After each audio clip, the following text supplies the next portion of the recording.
રાજ્યમાં વધુ એકવાર નકલી અધિકારી ઝડપાયા છે। સુરતના કોસંબાની પીપી સવાણી યુનિવર્સિટીની આ ઘટના સામે આવી છે। નકલી ડિગ્રીની તપાસના નામે 3 શખ્સો યુનિવર્સિટીમાં ઘૂસ્યા હતા।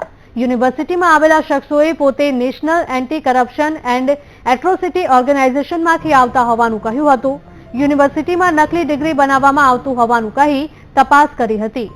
યુનિવર્સિટી સંચાલકોએ પોલીસને જાણ કરતા નકલી અધિકારીઓનો ભાંડો ફૂટ્યો હતો। પોલીસ દ્વારા તપાસ કરવામાં આવતા કારમાં એન્ટી કરપ્શન જનરલ સેક્રેટરી અને સીબીઆઈ લખેલું કાર્ડ પણ મળી આવ્યું હતું। સંવાદદાતા નિર્મલ જોડાયા છે ફોન લાઈન પર। નિર્મલ, જણાવશો કે વધુ એકવાર નકલી અધિકારીઓ ઝડપાયા છે, હવે શું પગલાં લેવામાં આવશે?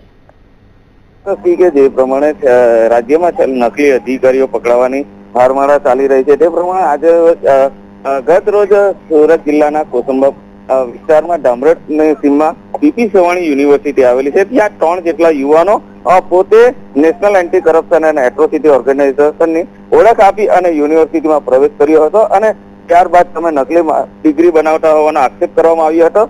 જે આક્ષેપ કરવામાં આવતા યુનિવર્સિટીના સંચાલકો કપડી ઉઠ્યા હતા અને તાત્કાલિક તેમણે કોસંબા પોલીસ સ્ટેશનનો સંપર્ક કર્યો હતો અને કોસંબા પોલીસે આજે આરોપીઓ છે તેની તપાસ કરતા જ ભાંડો ફૂટ્યો હતો અને તેઓ નકલી અધિકારી છે તેવું ફલિત થયું હતું। ત્યારે તેઓની કારમાં તપાસ કરતા કારમાંથી એન્ટી કરપ્શન જનરલ સેક્રેટરી અને સીબીઆઈ લખેલું બોર્ડ પણ મળી આવ્યું હતું। હાલ તો જે પોલીસ દ્વારા 3 આરોપીઓને ધરપકડ કરવામાં આવી છે, જેમાં એક આરોપી જે છે માઇનોર છે અને જે પોલીસે આરોપીને ધરપકડ કરી વધુ તપાસ હાથ ધરી છે।